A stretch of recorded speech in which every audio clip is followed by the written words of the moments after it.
Hello friends, in this video we are discuss about intrinsic and extrinsic factor affecting microorganism. એટલે કે ઇન્ટ્રિન્સિક અને એક્સટ્રિન્સિક factors છે એ માઇક્રોઓર્ગેનિઝમ્સને કઈ રીતે ઇફેક્ટ કરે છે. તો હવે શું છે, microbial growth of food as a dependent role. Microbial growth છે ફૂડની અંદર એ કોના અકોર્ડિંગ હોય, તો કે intrinsic factor, extrinsic factor, implicit factors and process factor. તો ઇન્ટ્રિન્સિક ફેક્ટરમાં શું છે, તો કે physical and chemical properties of food.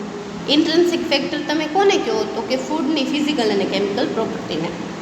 Intrinsic factor શું કહો, સ્ટોરેજ કન્ડિશન, કે એને તમે કેવી સ્ટોરેજ કન્ડિશન પ્રોવાઈડ કરો છો, લાઈક ટેમ્પરેચર.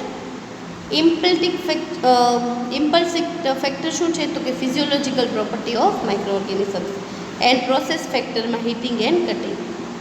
તો હવે પહેલાં આપણે જોઈએ કે ઇન્ટ્રિન્સિક ફેક્ટરમાં શું શું આવે, તો કે પીએચ, ફૂડની પીએચ, ફૂડની વોટર એક્ટિવિટી, ફૂડનો રેડોક્સ પોટેન્શિયલ, ફૂડનું ન્યુટ્રિયન્ટ કન્ટેન્ટ, એની antimicrobial constituent and biological structure.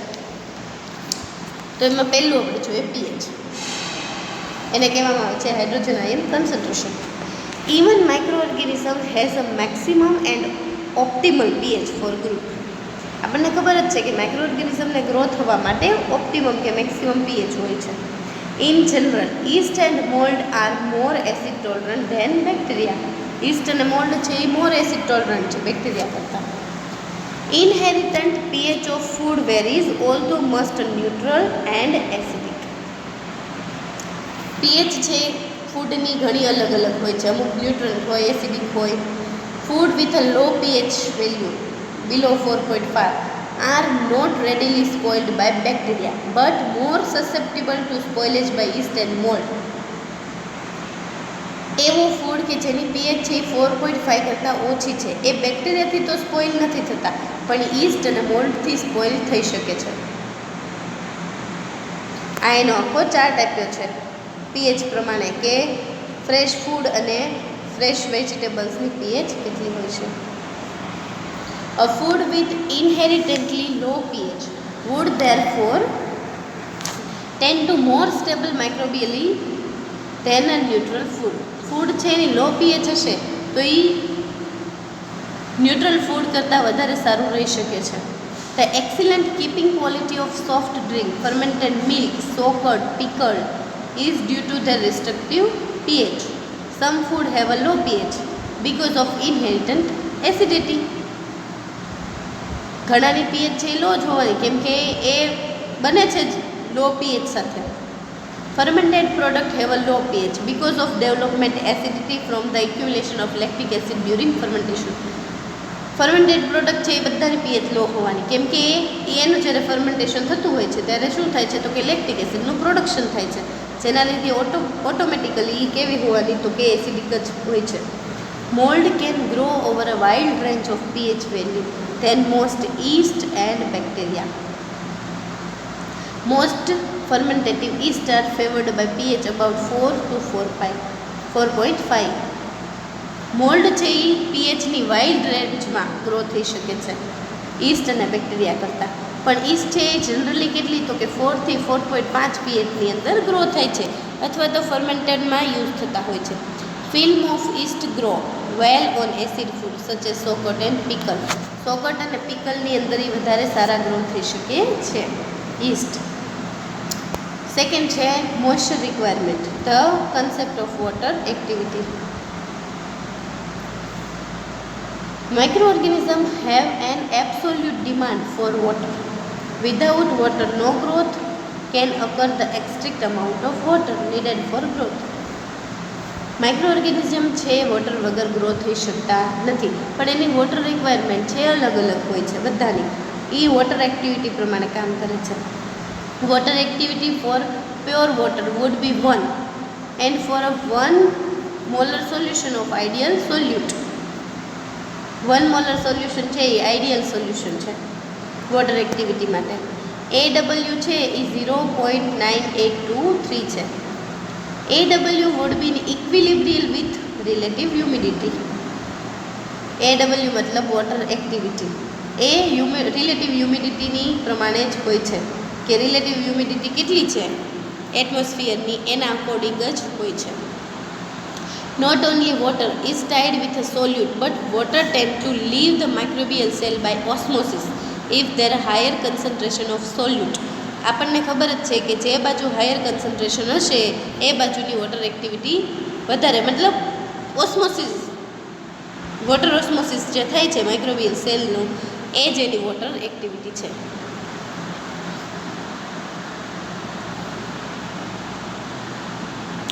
કે મોસ્ટ સ્પોઇલેજ બેક્ટેરિયાની વોટર એક્ટિવિટી છે 0.91, મોસ્ટ સ્પોઇલેજ ઈસ્ટની છે 0.88 અને સ્પોઇલેજ મોલ્ડની છે 0.80 વોટર ક્વોન્ટિટી. ધેન છે ઓક્સિડેશન રિડક્શન પોટેન્શિયલ. તો micro organisms display varying degree of sensitivity to the oxidation reduction potential of the growth medium. Each of substance is defined as the as with which the substrate loses or gain electron. Oxidation reduction પોટેન્શિયલમાં શું છે તો કે કયો substrate છે એ oxygen ગુમાવે છે, electron ગુમાવે છે, અથવા તો કયો સબસ્ટ્રેટ છે એ ઇલેક્ટ્રોન મેળવે છે એના અકોર્ડિંગ હોય છે. When the element or compound loses electron, the substrate said to be oxidized. એ તો આપણને ખબર જ છે કે જ્યારે ઇલેક્ટ્રોન ગુમાવે તો એ સબસ્ટ્રેટનું ઓક્સિડેશન થયું એમ કહેવાય, અને જ્યારે ઇલેક્ટ્રોન મેળવે ત્યારે એ સબસ્ટ્રેટનું રિડક્શન થયું એવું કહેવાય. એ જે કોપર ઇલેક્ટ્રોન મેળવે છે તો એનું રિડક્શન થાય છે, અને એ ગુમાવે છે તો એનું ઓક્સિડેશન થાય છે. તો એ જ ઓક્સિડેશન રિડક્શન પોટેન્શિયલ છે, જે ફૂડમાં પણ વર્ક કરતું હશે, કે ફૂડને એસિડિક રાખવું કે બેઝિક રાખવું એ according. The redox potential of food is determined by following. પેલું શું છે તો કે characteristic redox potential of original food. Poisoning capacity એની કેટલી છે, ઓક્સિજન ટેન્શન કેટલું છે, મતલબ કે ફૂડ છે એ બહારથી કેટલો એટમોસ્ફેરિક ઓક્સિજન છે એ લઈ શકે છે એ, and access of the atmosphere has to the food. Nutrient content. In order to grow and function normally, the microorganisms important in food require following. શું વસ્તુની જરૂર પડે તો કે વોટર જરૂરી છે, source of energy, source of nitrogens, vitamins and related growth factor, minerals, આ બધા ન્યુટ્રિયન્ટ કન્ટેન્ટ છે.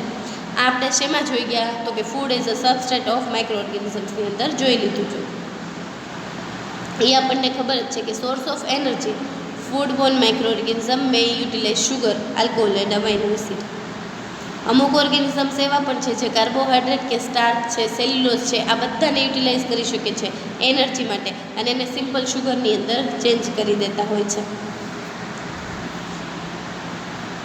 પછી છે એન્ટી માઇક્રોબિયલ કોન્સ્ટિટ્યુટ. તો some food can not easily be attract by micro organism due to the presence of naturally substance that have antimicrobial activity. ઘણું food એવું હોય કે જે જનરલી છે એ માઇક્રો ઓર્ગેનિઝમ્સથી ઇફેક્ટ નથી થઈ શકતું. શું કામ? કેમ કે એની અંદર એન્ટી માઇક્રોબિયલ એક્ટિવિટી ધરાવતા સબસ્ટન્સ નેચરલી પ્રેઝન્ટ જ છે. Example is the presence of essential oil in some species. અમુક સ્પીસીસની અંદર ઓઇલ ઓલરેડી પ્રેઝન્ટ હોય છે, જેમ કે યુગિનોલ ઇન ક્લોવ્સ, એલિસિન ઇન ગાર્લિક. ગાર્લિકની અંદર એલિસિન હોય જેના લીધે જનરલી લસણ છે એ ઝડપથી ખરાબ થતું નથી. સિનામિનાલ્ડિહાઇડ and eugenolin cinnamomum, lactoferrin, congutinine, lactoperoxidase system in cow's milk. Under certain conditions, milk casein as well as some free fatty acid have antimicrobial activity. Eggs ની અંદર lysosomes છે. આ enzymes, these enzymes along with corn albumin provide a fresh egg with a fairly efficient antimicrobial system. લાઇસોસોમ્સ છે એ corn albumin સાથે જોડાઈને શું કરે છે તો કે એન્ટીમાઇક્રોબિયલ સિસ્ટમ છે એ બનાવે છે એગ્સ માટે. ફ્રૂટ્સની અંદર વેજીટેબલ્સ, ટી, મોલાસીસ, આ બધાની અંદર શું છે તો કે હાઇડ્રોક્સી સિનામેનિક એસિડ્સ છે કે જે એની માટે એન્ટીમાઇક્રોબિયલ એક્ટિવિટી જેવું કામ કરે છે. પછી છે બાયોલોજિકલ સ્ટ્રક્ચર. તો some food are naturally covered and this covering provide excellent protection against the entry and subsequent damage by spoiled organisms. અમુક ફૂડ છે એ નેચરલી કવર થયેલા હોય છે, કે જેનાથી શું થાય તો કે એને પ્રોટેક્શન મળે છે, ડેમેજ થતા નથી. Testa of seed, outer covering of fruit, shell of nuts, hides of animals and egg shell, આ બધા એના એક્ઝામ્પલ છે. નટ્સની અંદર શું છે તો કે શેલ આવેલા છે, જે એને બધાથી પ્રોવાઈડ કરે છે, બધા ઓર્ગેનિઝમ્સથી.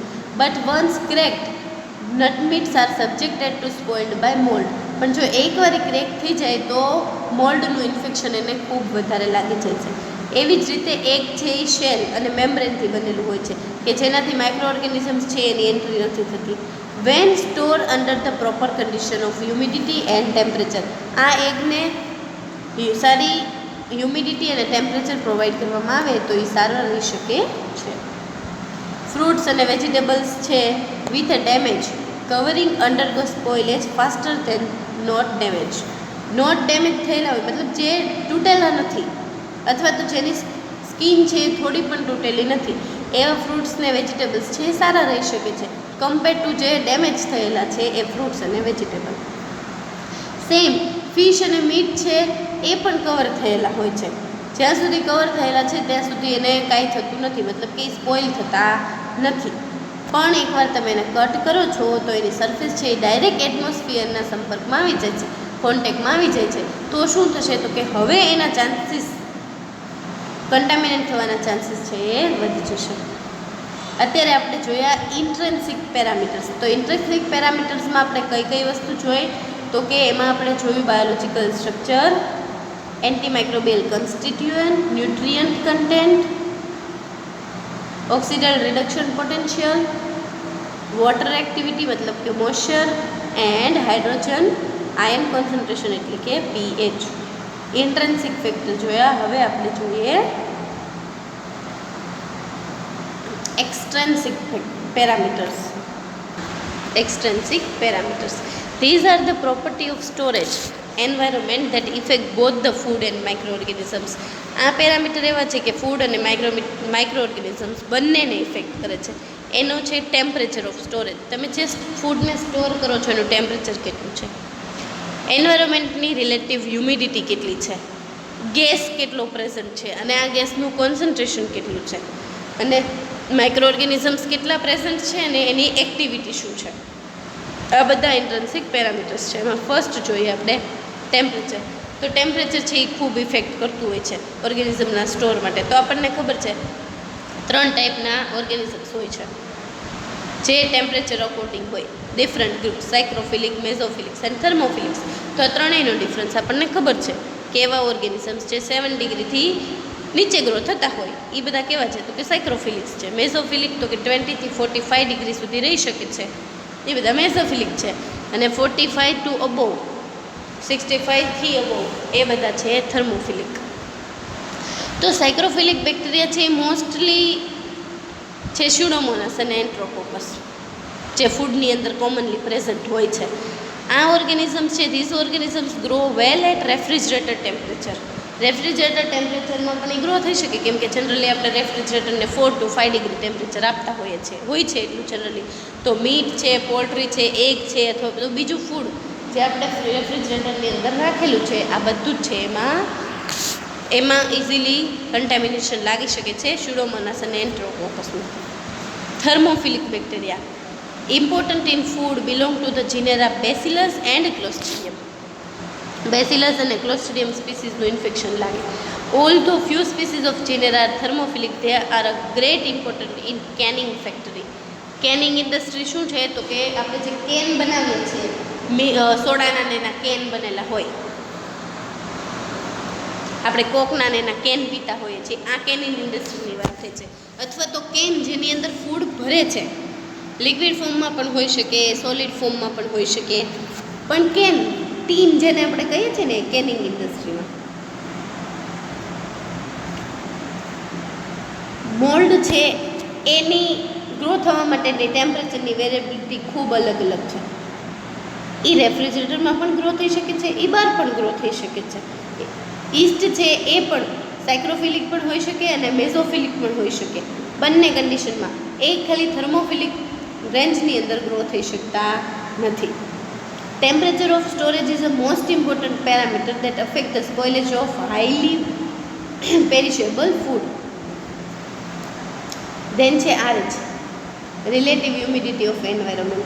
So when food with a low water activity value are placed in environment high relative humidity, the food pick up moisture until equilibrium has been established.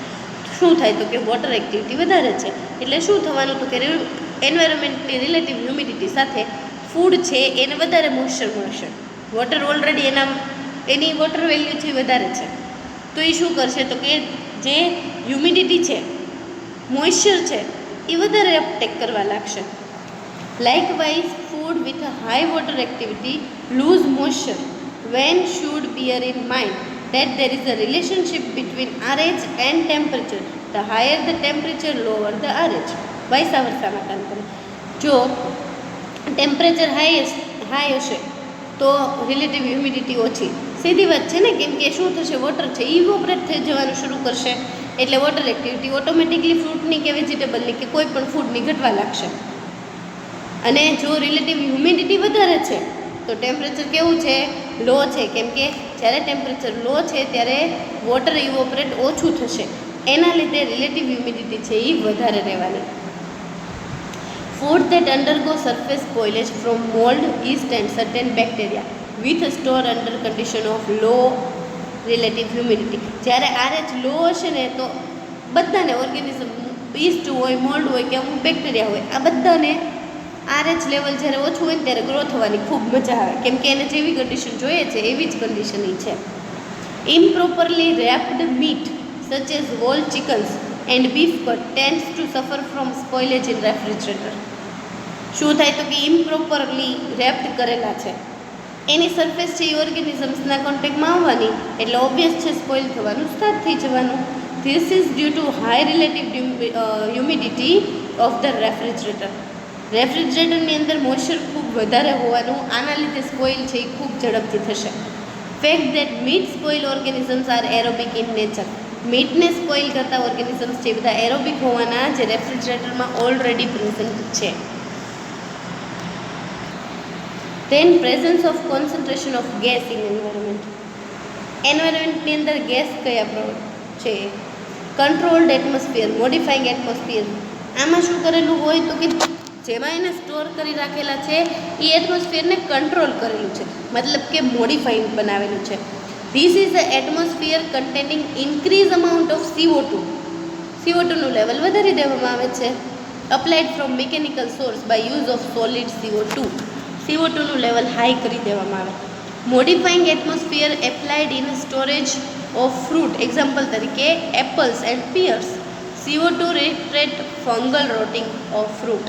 શું કામ CO2 વધારી દેવામાં આવે છે, કેમ કે ફ્રૂટની અંદરનું ફંગલ ઇન્ફેક્શન છે એ ઘટાડી શકે છે. ફ્રૂટ જે ફંજાઈથી ઇન્ફેક્ટ થતા હોય એ બધાને ઇન્હિબિટ કરે છે. CO2 atmosphere extend the storage life of meat. મીટની પણ સ્ટોરેજ લાઈફ વધારે છે. General the inhibitory effect of CO2 at low temperature. CO2 એક ઇન્હિબિટર તરીકેનું કામ કરે છે, પણ ત્યારે ટેમ્પરેચર કેવું રાખવામાં આવે છે તો કે લો રાખવામાં આવે છે. And pH of meat store in high CO2 environment tend to slightly lower than the air. Air કરતાં એની pH પણ ઘટાડી દેવામાં આવે છે, જેનાથી કાર્બોનિક એસિડનું ફોર્મેશન છે એ ઘટાડી શકાય. Gram negative bacteria are more sensitive to CO2 than gram positive. Gram negative bacteria છે એ વધારે સેન્સિટિવ છે ગ્રામ પોઝિટિવ કરતાં. ઓઝોન જ્યારે તમે એડ કરો છો, when added to food storage અથવા તો food storage environment has preventing effect of certain food level of several part of per million. Ozone has been found to be effective against variety of microorganisms. Ozone should not be used on high lipid content food. High lipid content જેનામાં present છે એના માટે ozone use કરવામાં આવતું નથી, because it would cause an increase rancidity. It is a strong oxidizing agent. Ozone છે એ strong oxidizing agent છે, જે શું કરશે, ફૂડની રેન્સિડિટી વધારે છે. રેન્સિડિટી કોને કહેવાય? તો કે ફૂડની ખારું બનાવી દે છે. આપણે ઘણી વખત ફૂડ ટેસ્ટ કરતા હોય તો એમાંથી આપણને ખારો ટેસ્ટ આવતો હોય, કેવો કહી શકાય કે એનો ઓરિજિનલ ટેસ્ટ ન રહે, આપણે એને એમ કહીએ છીએ કે આ ખરાબ થઈ ગયું છે, ખોરો ટેસ્ટ આવતો હોય ને એને કહેવામાં આવે છે rancid. Presence and activity of other micro organisms. તો some foodborne organisms produce substance are either inhibitor or લિથર two others. ઘણીવાર શું થાય તો કે માઇક્રો ઓર્ગેનિઝમ્સ પ્રેઝન્ટ હોય ફૂડની અંદર, એ પોતે તે અમુક એક્ટિવિટી કરે છે, અમુક સબસ્ટન્સ છે એની અંદર પ્રોડ્યુસ કરાવે છે જે બીજા ઓર્ગેનિઝમ્સ માટે હાર્મફુલ હોય, લાઇક એન્ટીબાયોટિક્સ છે, bacteria, hydrogen peroxide and organic acid. આ બધા સબસ્ટન્સ જે ફૂડમાં પ્રેઝન્ટ હોવાના. એમાં પહેલું જોઈએ એન્ટીબાયોટિક્સ. તો these are secondary metabolite produce by micro organism that inhibit or kill a wild spectrum. Nisin અને નાટામાઇસિન આ એન્ટીબાયોટિક જે સેકન્ડરી મેટાબોલાઇટ છે, માઇક્રો ઓર્ગેનિઝમ્સ જેને પ્રોડ્યુસ કરે છે, એ ઘણા બધા બીજા ઓર્ગેનિઝમ્સને એ છે એ કિલ કરે છે. Then general microbial interference.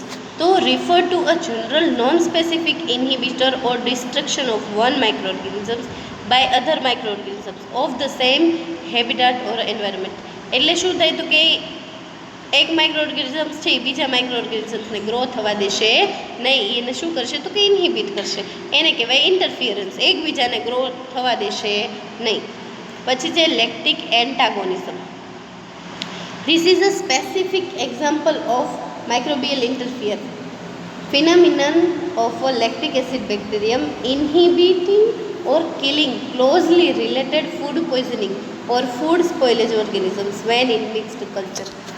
આ લેક્ટિક એન્ટાગોનિઝમ શું છે તો કે ઇન્હિબિટરી મિકેનિઝમ જ છે. જે લેક્ટિક એસિડ પ્રોડ્યુસ કરતા હોય એ બેક્ટેરિયા કરશે, એ શું કરશે તો કે ફૂડ પોઈઝનિંગ અથવા ફૂડ સ્પોઇલ કરતા હોય એવા ઓર્ગેનિઝમ્સને કિલ કરી દેશે જ્યારે મિક્સ કલ્ચર હોય ત્યારે. In case of bacteriocins, pH depressions, organic acid, H2O2, diacetyl and other product effect inhibitions of pathogens and food spoiling organisms. જ્યારે બેક્ટેરિયોસિન પ્રોડ્યુસ હોય ત્યારે શું થશે તો કે H2O2, ડાયએસિટાઇલ છે, ઓર્ગેનિક એસિડ છે, બીજા એ શું કરશે તો કે પેથોજન્સનો ગ્રોથ અથવા તો ફૂડ સ્પોઇલિંગ ઓર્ગેનિઝમ્સનો ગ્રોથ છે એને ઇન્હિબિટ કરે છે.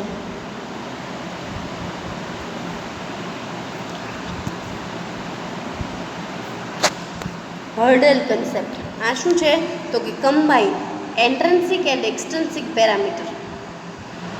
In the hurdle concept multiple factor or technique are employed to effect the control of microorganisms and food.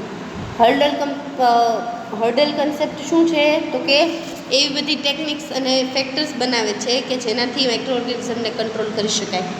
while under intrinsic and extrinsic parameter the effect of single factor on the growth of microorganism is presented. કોઈ single ફેક્ટર્સને લેવામાં આવે છે કે જે micro ઓર્ગેનિઝમને represent કરતા હોય. Hurdle concept is applied in food preservation, is also described in a different way such as a barrier technology, combination preservation or combines method. In the technique, in order to grow the microorganism must hurdle a series of barriers. Hurdle શું છે તો કે series of barrier છે, અલગ અલગ barrier.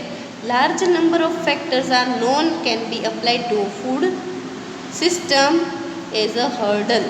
ઘણી બધી factors છે એને એઝ અ હર્ડલ યુઝ કરવામાં આવે છે. હર્ડલ શું છે એક બેરિયરની આખી સિરીઝ છે, લાઈક ટેમ્પરેચર છે તો એને એ એક બેરિયર તરીકે જ વર્ક કરે છે.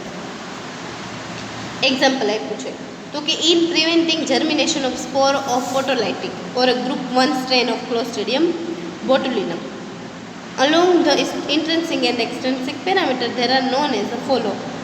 જ્યારે પ્રિવેન્ટ કરવાના છે આપણે ક્લોસ્ટ્રીડિયમ બોટુલિકમને, એના સ્કોરને જર્મિનેટ નથી થવા દેવાના, તો હર્ડલ ઇફેક્ટની એક એક્ઝામ્પલ તો શું કરી દેવામાં આવે તો કે pH 4.5 4.6 રાખી દીધી, વોટર એક્ટિવિટી 0.99 કરતાં પણ ઓછી, 10% NaCl, 120 ppm NaNO3 and incubation temperature મતલબ 37 ડિગ્રી 10 ડિગ્રીથી પણ ઓછું સેલ્સિયસ, આ બધું એને પ્રોવાઈડ કરવામાં આવ્યું. તો આ બધા એક એક કરિયર તરીકે કામ કરે, સોરી એક એક બેરિયર તરીકે કામ કરે છે. તો આ બધું ભેગું મળીને શું બનાવે છે? એક હર્ડલ ઇફેક્ટ બનાવે છે.